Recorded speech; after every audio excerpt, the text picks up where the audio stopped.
Question 26 asks for the condensed noble gas configuration of silver. So first we have to find silver on the periodic table, right down here in the transition metals.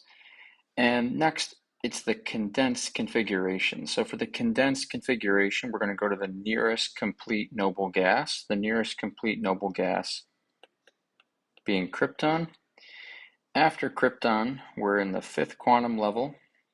So we are 5s. And silver is one of the outliers in that we actually do not fill the s orbital before we continue on.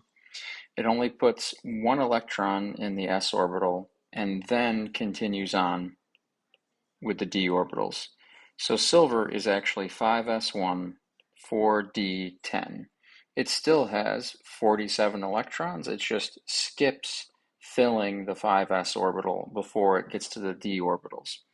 There are a few other exceptions like that. So chromium is another example of that. Copper is another example of that, where chromium, we would expect chromium to be argon 4s2, 3d4. However, it is argon 4s1, 3d5. Instead of filling the s orbital, it puts that electron in the d orbitals and gets to work at putting electrons in the d orbitals before filling s. The same thing happens with copper. We would expect copper to be argon 4s2, 3d9. However, copper is actually argon 4s1, 3d10.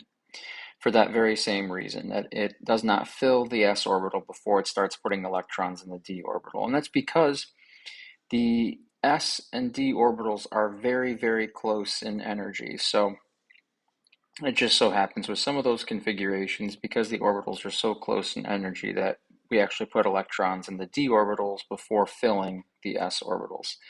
So there are a few exceptions, silver, chromium, copper being examples of those exceptions that do not follow the rules we established for assigning electrons to elements.